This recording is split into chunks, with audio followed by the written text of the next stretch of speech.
तो आज जो हम चैप्टर करने जा रहे हैं दैट इज डिबेंचर्स, और बहुत आसान चैप्टर है। इसका मिलता जुलता छोटा भाई आप ऑलरेडी पढ़ चुके हो, ठीक है। That was share capital. तो जरा हम कॉन्सेप्ट समझ लेते हैं पहले, फिर आगे बढ़ते हैं। देखिए, अब एक कंपनी है जिसका नाम है एबीसी लिमिटेड, ठीक है। That is a public company. इसको फंड्स की जरूरत है, पैसों की जरूरत है। लेट से 20 लाख रुपीज, ठीक है। इसने कहीं पर इन्वेस्ट करना है, कोई नया प्रोजेक्ट आ रहा है, तो ये प्लान कर रही है भाई पैसा कहीं से अरेंज करके लेकर आना है। अब जब पैसा अरेंज करने कंपनी मार्केट में निकलती है तो उसके पास क्या क्या ऑप्शंस होते हैं। या तो वो मार्केट में अपने शेयर्स इशू कर दे, राइट। जब हम शेयर्स इशू करते हैं तो हम कैपिटल कंट्रीब्यूशन लेते हैं अलग अलग लोगों से। जिन लोगों ने जितना भी पैसा दिया उसको हम कैपिटल में क्रेडिट कर देते हैं और दिखाते हैं कि भाई दीज आर दी ऑनर्स, इन लोगों ने बिजनेस के अंदर कैपिटल कंट्रीब्यूशन करा है। बदले में वो कोई फिक्स इंटरेस्ट नहीं मांगते, राइट। लेकिन ऐसा करने से क्या होता है, ऐसा करने से आपके बिजनेस की जो मालिकाना हक है, जो ऑनरशिप है, वो डाइल्यूट हो जाती है। लेट से पहले एक कंपनी थी, उसके 10,000 शेयर होल्डर्स थे। जब आप और शेयर इशू कर दोगे, ठीक है, तो आपके शेयर होल्डर्स इंक्रीज होते जाएंगे। और जब शेयर होल्डर्स इंक्रीज होते जाएंगे तो क्या होगा, आपकी ऑनरशिप बढ़ती जाएगी, डाइल्यूट होती जाएगी, राइट। अब ऑनरशिप डाइल्यूट, और दूसरा कारण इसको अवॉइड करने का क्या है। दूसरा कारण यह है कि जब हम किसी से कैपिटल लेते हैं तो उसको बदले में जितना भी प्रॉफिट शेयर बनता है उसका उसको देना पड़ता है, राइट। आप कोई किसी को ऑनर बना रहे हो या किसी से कैपिटल ले रहे हो, तो जो भी प्रॉफिट है वो उसका जो जितना हिस्सा बनता है उसको देना पड़ेगा। लेट से आपने 20% प्रॉफिट कमाया तो उसका 20% प्रॉफिट, लेट से उसने 1 लाख रुपए इन्वेस्ट करा तो 20,000 रुपए हमें उसको देना पड़ेगा। तो कंपनी को उसकी कॉस्ट कितनी पड़ रही है, 20,000 रुपए। क्लियर है। लेकिन अगर यही पैसा हम मार्केट से बोरो कर लेते हैं, ठीक है, बोरो कर लेते हैं, तो मार्केट में हमें सिर्फ 10% इंटरेस्ट देना पड़ता है। तो कौन सा ऑप्शन प्रेफर करेंगे हम कहेंगे यार इंटरेस्ट देना ज्यादा बेटर है, सस्ता पड़ रहा है। वो भी लेकिन देखना होता है, ज्यादा उधार लेना भी ठीक नहीं है। तो समझ लो मेरी बात, अगर एक कंपनी 20% रिटर्न कमा रही तो शेयर होल्डर को तो पूरा 20% देना पड़ेगा। जितना भी हमने उसका जितना भी उसने कैपिटल इन्वेस्ट करी है उसका 20% उसको देना पड़ेगा। लेकिन ए रिस्पेक्टिव ऑफ प्रॉफिट हमें यहाँ पे इंटरेस्ट देना है। बैंक का इंटरेस्ट या किसी भी बोरोइंग का इंटरेस्ट फिक्स होता है, वो चेंज नहीं होता, ठीक है। तो जहां प्रॉफिट कमा रहे हैं वहां तो ये इंटरेस्ट देना कोई दिक्कत वाली बात नहीं है, लेकिन जहां लॉस हो रहा है वहां पे ये इंटरेस्ट देना दिक्कत वाली बातें आ जाती हैं। तो इसलिए हम लोग कंफ्यूज रहते हैं कि हम पैसा बोरो करें या शेयर होल्डर्स से लें। शेयर होल्डर्स, अगर हमें लॉस हो रहा है तो शेयर होल्डर्स को हमें कोई भी पैसा देना नहीं पड़ता, ठीक है, क्योंकि वो तो ऑनर्स है। ऑनर्स को शेयर, आपने पार्टनरशिप के अंदर भी सीखा हुआ है कि इन केस ऑफ लॉसेस हम ऑनर्स को कुछ भी नहीं दे सकते, है ना भाई। कोई मालिक है, अगर उसकी दुकान पे नुकसान हो गया तो वो क्या करेगा, वो पैसा अपना निकालेगा क्या, नहीं, ठीक है। अब इन दैट केस बोरोइंग्स भी हमारे पास दो तरह की बोरोइंग्स होती है। एक होता है हम बैंक के पास पैसा बोरो करने जाते हैं, एंड सेकेंड इज हम पब्लिक से बोरोइंग करते हैं, ठीक है। तो ये जो डिबेंचर वाला केस है पब्लिक से बोरोइंग करने वाला केस है। हम बैंक से पैसा उधार नहीं लेना चाह रहे या बैंक हमें उधार देना नहीं चाह रहा, ठीक है, कोई भी कारण हो सकता है। हाँ जी। तो जो डिबेंचर्स वाला केस है that is borrowings from public, हम पब्लिक से पैसा बोरो कर रहे हैं। अब पब्लिक से हम कैसे पैसा बोरो कर रहे हैं, इसमें भी क्वेश्चन राइज होता है। क्या हम एक एक बंदे को पकड़ के कहेंगे भाई 2 लाख रुपए दे दे, 3 लाख रुपए दे, नहीं, ऐसा नहीं होता। अब इसमें क्या होता है, बैंक से तो हम पैसा इकट्ठा उठा लेते हैं, 10 करोड़, 20 करोड़, 10 लाख, 20 लाख, एक लमसम अमाउंट मिलता है। लेकिन पब्लिक से हम जब बोरोइंग करते हैं, जब हम थ्रू डिबेंचर पैसा बोरो करते हैं तो क्या करते हैं, हम डिबेंचर को स्मॉल यूनिट्स में डिवाइड कर देते हैं। लेट से 100 रुपए का एक, शेयर्स की तरह बिल्कुल। शेयर्स कैपिटल का पार्ट है, डिबेंचर्स बिल्कुल वही छोटा सा अमाउंट। शेयर्स क्या होते हैं, 100 रुपए का शेयर, मतलब जिसके पास एक शेयर है उसने कंपनी में 100 रुपए डाले। लेकिन जब हम डिबेंचर्स की बात करते हैं तो उसमें क्या होता है, जिसके पास एक डिबेंचर है उसने कंपनी को 100 रुपए उधार दिए। क्या दिए, उधार दिए। सो डिबेंचर इज बोरोइंग्स, कंपनी पैसा बोरो कर रही है। और शेयर्स क्या था, कैपिटल कंट्रीब्यूशन ले रही है, दोनों में फर्क है, समझ रहे हो ना बात। तो अब 100 रुपए का डिबेंचर हमने बना दिया और कंपनी को कितने पैसे चाहिए, 20 लाख। तो हम कंपनी क्या करती है, 20,000 डिबेंचर इशू कर देती है मार्केट में कि उसको 20 लाख रुपए मिल जाए, और इस तरीके से वो पब्लिक से पैसा बोरो कर लेती है। इसमें इजी भी हो जाता है क्योंकि पब्लिक को, एक बंदे को कितना देना पड़ा, 100 रुपए, तो पब्लिक के लिए वो इजी है, वो पैसा पब्लिक के लिए क्या है, ये इन्वेस्टमेंट है, पब्लिक इजीली वो डिबेंचर खरीद सकती है। और जो ये डिबेंचर खरीदेगा उसको रेट ऑफ इंटरेस्ट भी मिल रहा है, तो उसके लिए तो बढ़िया बात है, कोई रिस्क भी नहीं है ना भाई, फिक्स रेट ऑफ इंटरेस्ट है, कंपनी देगी ही देगी। तो इन दैट केस क्या होता है, कंपनी प्रेफर करती है कि भाई डिबेंचर्स हम मार्केट में इशू कर देते हैं। So what is a debenture, debenture के बारे में लिखेंगे। अ debenture is an acknowledgement, acknowledgement का मतलब क्या होता है, व्हेन वी एक्सेप्ट समथिंग, स्वीकृति। A debenture is an acknowledgement of indebtedness issued by the company, issued by the company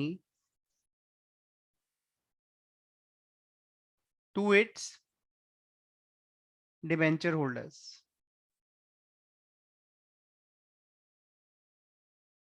ठीक है, इसको लिखेंगे।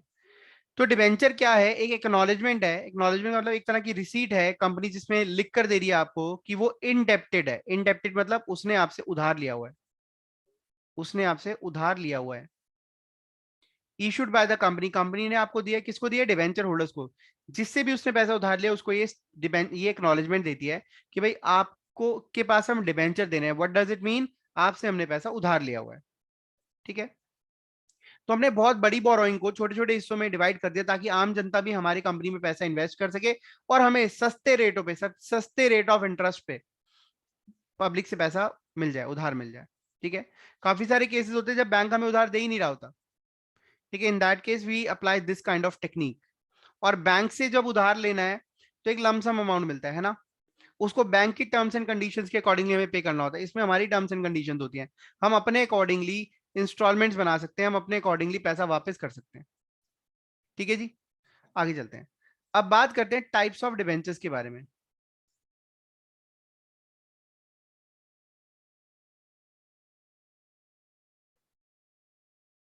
डिबेंचर्स भी अलग अलग तरह के होते हैं डिपेंडिंग अपॉन देयर नेचर।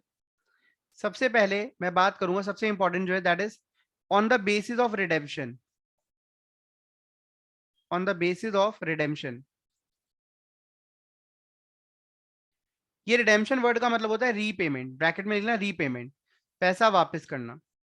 देखिए, जब आप पैसा लोगों से उधार ले रहे हैं, ठीक है, अगर आपने निश्चित कर दिया, आपने कंफर्म कर दिया है कि भाई इतने समय बाद आपको पैसा लौटा दिया जाएगा, मतलब आपका रिडेम्पशन पीरियड आपने कंफर्म कर दिया है, such kind of debenture is called redeemable debentures. Redeemable debentures, याद रहे, रिडेम्पशन पीरियड कंफर्म है, 5 साल बाद डिबेंचर होल्डर्स को उनका पैसा लौटा दिया जाएगा, उधार चुका दिया जाएगा, तो वो रिडीमेबल है। और जिसका टाइम फिक्स नहीं है वो क्या हो गया, इरिडीमेबल।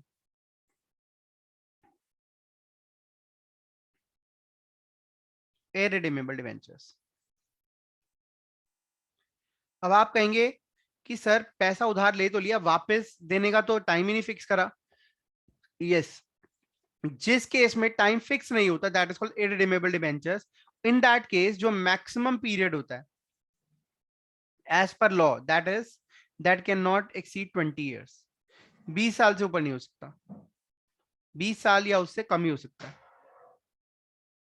ठीक है जी, तो on the basis of redemption, जब पैसा वापस करने के बेसिस पे हम देखते हैं, there are two types of debenture, redeemable and irredeemable. Second, on the basis of security, security point of view के हिसाब से भी there are two types of debentures. ठीक है, फर्स्ट इज सिक्योर्ड डिवेंचर्स। ठीक है, इसको भी हम ऐसे लिख लेते हैं, secured debentures and unsecured debentures. इसको सिंपल भाषा में आप ऐसे समझ सकते हैं कि अगर आप कोई कार लोन लेते हैं, तो कार खरीदते हैं, उस पर लोन लेते हैं, तो कार, उसमें कार जो होती है दैट इज अ सिक्योरिटी। अगर आप पैसा नहीं चुकाएंगे तो वो अपनी आपकी गाड़ी उठा के ले जाएंगे, ठीक है। इन द सेम वे, जिन डिबेंचर्स पर आपने सिक्योरिटी दी हुई है, अपनी एसेट्स को गिरवी रखवाया हुआ है, वो डिबेंचर सिक्योर डिबेंचर्स हैं।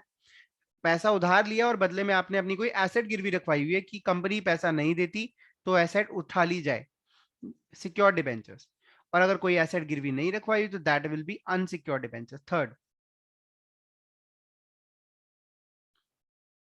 On the basis of priority.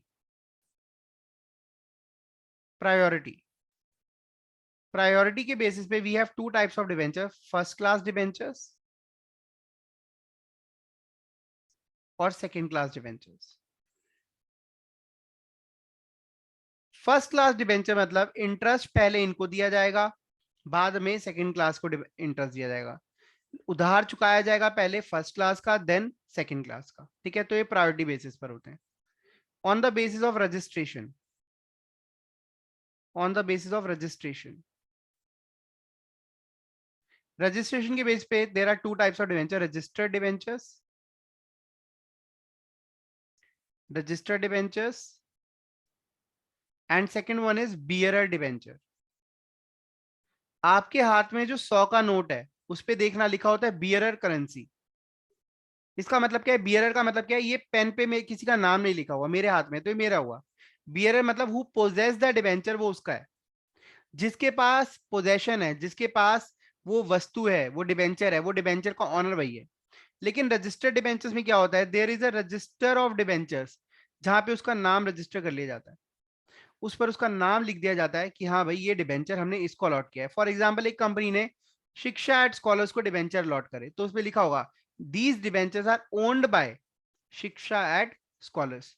अब शिक्षा एट स्कॉलर्स किसी और को वो डिबेंचर बेचना चाहती है तो लिखित में बेचना पड़ेगा कि शिक्षा एट स्कॉलर्स ने अपने डिबेंचर्स को बेचा। किसको बेचा? नाम आएगा उसका। लेकिन बियरर डिबेंचर में क्या होता है? कंपनी ने एक, ठीक है, डिबेंचर बना दी जिसपे कोई नाम नहीं लिखा था और वो मुझे दे दिया। मुझे जिसको बेचना है मैंने उसको आगे दे दिया, उसने आगे किसी को बेचना है उसने अपने आगे दे दिया। तो in that case bearer debenture, owner जो है सिर्फ डिलीवरी से ही ऑनर बन जाएगा। जिसके पास वो डिबेंचर है वो ऑनर बन जाता है।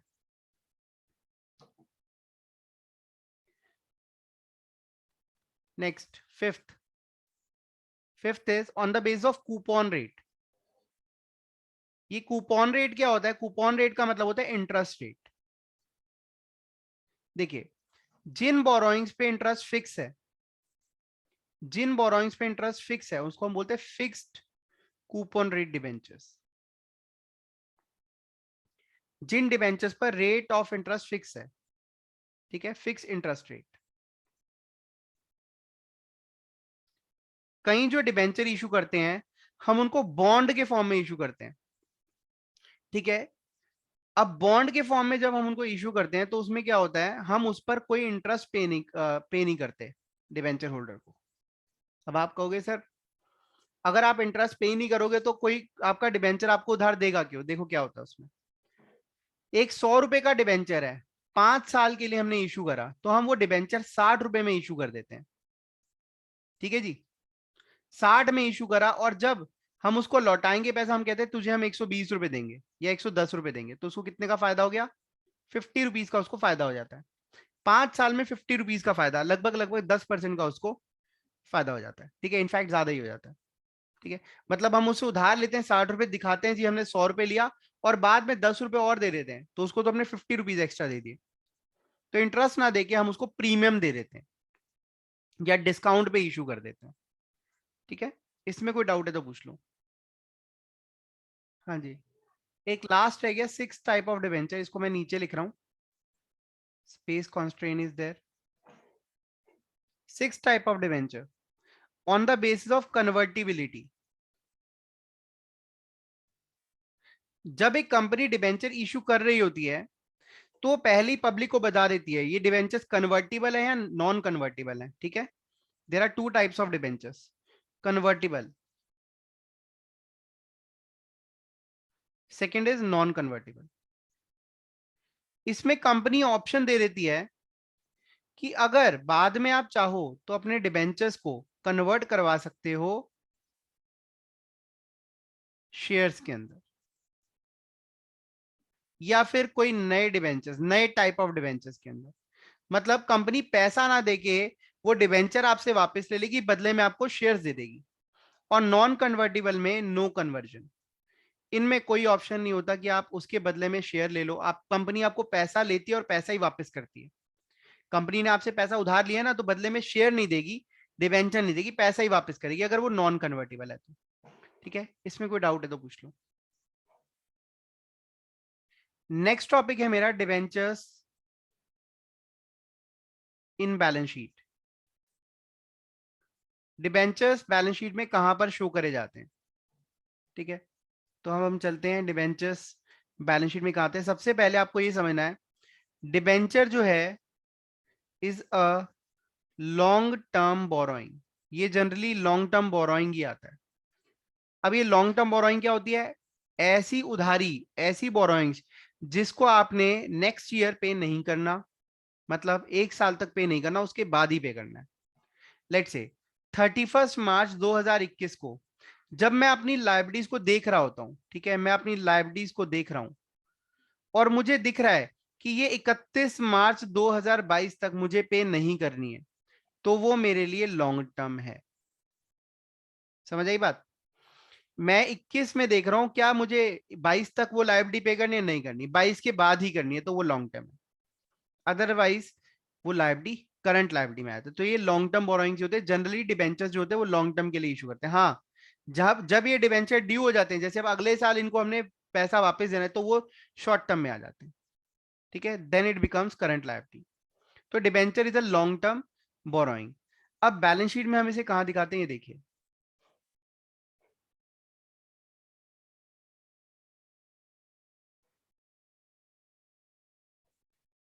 ठीक है, बैलेंस शीट में हमारी जो टॉप साइड होती है that is equity and liability side, right? Equity and liability, this is the first part. इसमें जो हमारा पहला हेड होता है that is share holders funds. Share holders funds, share holders funds के अंदर हमारे पास सबसे पहला हेड होता है share capital, then reserves and surplus,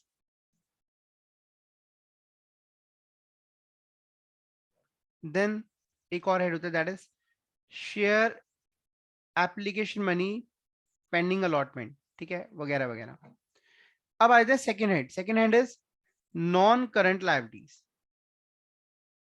अभी हम सिर्फ रेलिवेंट हेड की बात करने वाले हैं, non current liabilities. Non current liability के अंदर हमारा पहला जो हेड है, सब head, that is long term borrowings.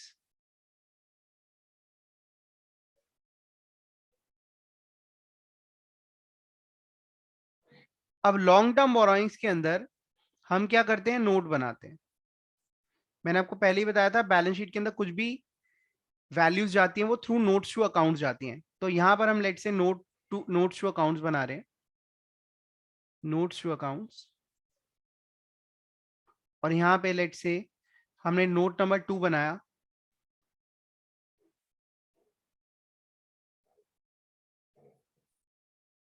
and that note number 2 will be long term borrowings. अब एक कंपनी ने 10,000 9% डिबेंचर इशू करे। 9% इंटरेस्ट रेट होता है, 9% डिबेंचर ऑफ ₹100 ईच। 10,000 इंटू 100 कितना हो गया? 10 लाख के डिबेंचर इशू करे। सो लॉन्ग टर्म बोरोइंग्स, अगर इसके अलावा भी कोई लोन्स वगैरह है तो वो आ जाते हैं इसमें। तो ये 10 लाख रुपए की जो बोरोइंग है, इसका टोटल यहाँ अपीयर होने लग जाता है, बैलेंस शीट में आ जाता है। अगर हमने कोई बैंक से लॉन्ग टर्म बोरोइंग करी, सब इसके अंदर आ जाती है। ये डिबेंचर्स की बात करी सिर्फ मैंने। ठीक है, like this we show debentures in balance sheet. इसमें कोई डाउट है तो पूछ लो। हाँ जी। Now we are going to talk about issue of debentures. अब कंपनी जो है कैसे लोगों से पैसा बोरो करती है? बाय इशूइंग डिबेंचर्स, उसके बारे में हम बात करने वाले हैं। ठीक है, अब इसका प्रैक्टिकल पार्ट तो नहीं, आज तो हमारा थियोरेटिकल पार्ट डिस्कस होगा, नेक्स्ट क्लास में इसका पूरा प्रैक्टिकल पार्ट हम कर लेंगे। सबसे पहली चीज, जब कंपनी डिबेंचर इशू करती है तो कंपनी के ऊपर उधार चढ़ रहा है ना भाई? अब उधार, उस उधार का कारण क्या है? पहला कारण, कंपनी ने लोगों से कैश लिया हुआ है, ठीक है, कैश मतलब पैसा लिया हुआ है, so issue of debentures for cash. And second reason can be issue of debentures for some other purpose. Cash नहीं लिया हुआ, कोई और चीज ली हुई है, for consideration other than cash. अब ये क्या हो सकता है, अदर देन कैश क्या क्या चीजें हो सकती हैं, बताओ आप जरा. पैसा लिया, वही उधार लिया माना. पैसे के अलावा कोई एसेट ले लीजिए, एसेट्स परचेस्ड, राइट. आपने उसका पैसा देना था, उसके बदले में आपने डिबेंचर इशू कर दिए. और क्या हो सकता है, आपने बिजनेस टेक ओवर कर लिया, बिजनेस टेक ओवर कर लिया, ठीक है. बिजनेस मर्जर हो गया, दो कंपनीज आपस में मर्ज हो गई, ठीक है. दो कंपनी जब आपस में मर्ज होती हैं तो एक दूसरे के ऊपर जो भी लायबिलिटीज होती हैं उस debentures bye issue of debentures वो से चुकाती हैं. और इशू ऑफ डिबेंचर्स टू, और क्या हो सकता है, issue of debentures to, issue of debentures to promoters. हमने प्रोमोटर्स को इशू कर दिए. वैसे बेसिकली प्रोमोटर्स वाला केस होता नहीं, प्रोमोटर्स को हम शेयर्स ही देते हैं.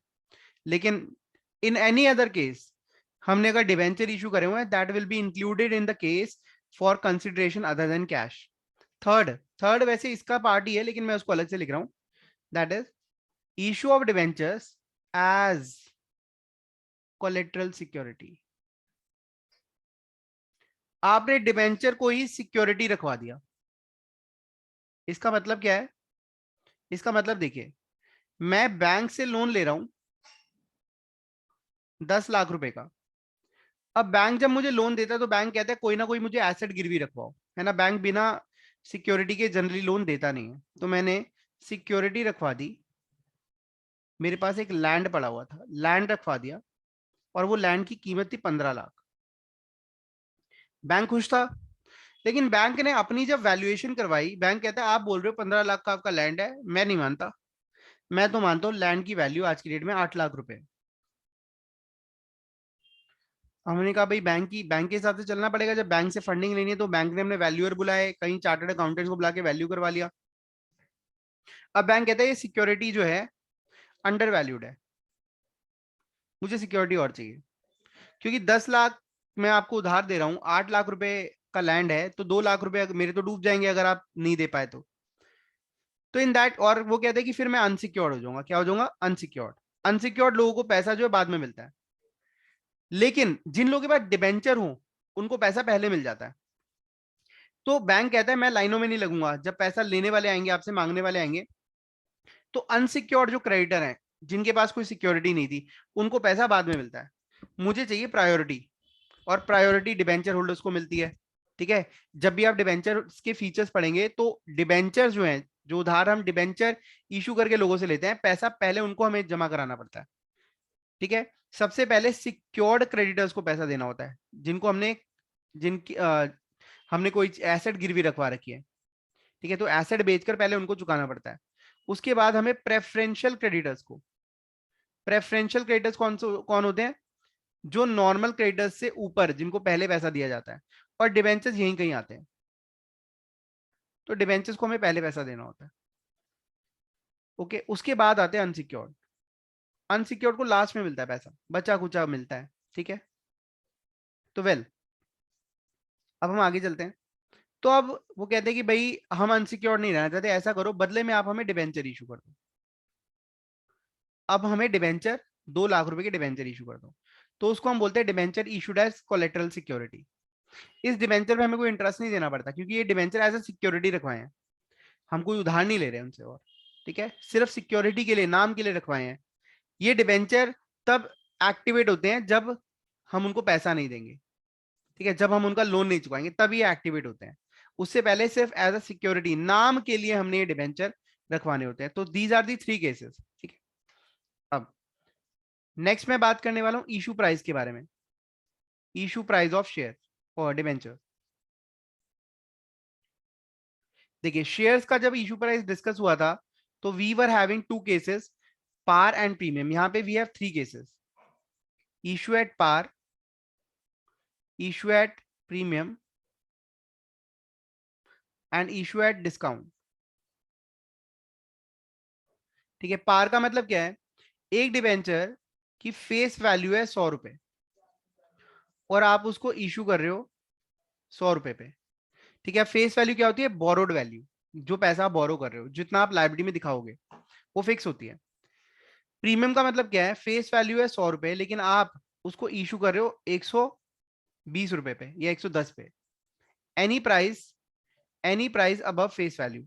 अब आप कहोगे सर ऐसा होगा क्यों, हम उधार ले रहे हैं, हमें लोग पैसा ज्यादा क्यों देंगे, ज्यादा दे रहे हैं और उधार हम कम का दे रहे हैं। उधार फेस वैल्यू, जो पैसा हमने बोरो करा है that is face value, face value borrow कर रहे हैं, वही बोरोइंग्स में जाता है। भाई होता है ऐसा, लोगों को लगता है कि भाई इनकी मार्केट में गुडविल अच्छी खासी है तो लोग ज्यादा पैसा भी देते हैं। ठीक है, इन दैट केस लोग ज्यादा पैसा क्यों देते हैं, क्योंकि उनको लगता है सिक्योर्ड है यहाँ पर पैसा, और यहाँ पे हमें रेट ऑफ इंटरेस्ट भी अच्छा मिल रहा है, तो लोग अपनी अपने इंटरेस्ट के हिसाब से हमें एक्स्ट्रा अमाउंट पे करते हैं। ठीक है, तो in that case issue price जो है हमारा फेस वैल्यू से हम ज्यादा रख लेते हैं, तो ये बहुत अच्छी कंपनीज जो प्रीमियम कंपनीज है वो ऐसा करती हैं। ठीक है, इन दैट केस जो एक्स्ट्रा पैसा है 20 रुपए, वो कहाँ जाता है, वो गुडविल का पैसा जहां जाता है, that is security premium reserve, जो हमने शेयर्स के केस में करा था। सिक्योरिटी प्रीमियम रिजर्व नाम के अकाउंट में क्रेडिट हो जाता है। याद रहे, बोरोइंग कौन सी है, जो फेस वैल्यू है डिबेंचर की वही है बोरोइंग, वही हमारी लायबिलिटी है। ठीक है, उसके ऊपर जो पैसा आ रहा है उससे कम आ रहा है, ठीक है, that is other things. Discount, discount का केस क्या है, फेस वैल्यू है 100 लेकिन मैं उसको इशू कर रहा हूं 90 पर। ठीक है, 90 से कम नहीं कर सकता, मैक्सिमम 10% डिस्काउंट इज अलाउड। तो इशू प्राइस जब हमारा कम हो जाता है फेस वैल्यू से, ठीक है, इसका मतलब कंपनी को बहुत ज्यादा नीड है, कंपनी को पैसों की बहुत ज्यादा नीड है, मार्केट से बहुत मुश्किल से पैसा मिल रहा है। तो कंपनी क्या कहती है, यार उधार 100 रुपए का मान लूंगी मैं, लेकिन आप मुझे 90 ही दे दो, पैसा 90 ही दे दो। तो इस केस में कंपनी को 10 रुपए का डिस्काउंट देना पड़ा, और ये डिस्काउंट क्या है, ये एक लॉस है। ठीक है, और इस लॉस को हम क्या करते हैं, इस लॉस को हम प्रॉफिट एंड लॉस अकाउंट में डाल देते हैं। ठीक है, हालांकि ये नॉर्मल लॉस नहीं है, it is a capital loss. पहले क्या करते थे, इसको धीरे धीरे करके प्रॉफिट एंड लॉस में डालते थे, जितने जितने टाइम तक डिबेंचर चलता था उतने टाइम तक ये लॉस भी हम धीरे धीरे करके राइट ऑफ करते हैं, लेकिन अब हम क्या करते हैं, सारा का सारा लॉस उठा के प्रॉफिट एंड लॉस अकाउंट में राइट ऑफ कर देते हैं। ठीक है, तो ये हमारे केसेस हैं पार, प्रीमियम और डिस्काउंट के, इसको हम नेक्स्ट क्लास के डिस्कस करेंगे, कोई डाउट है तो पूछ लो।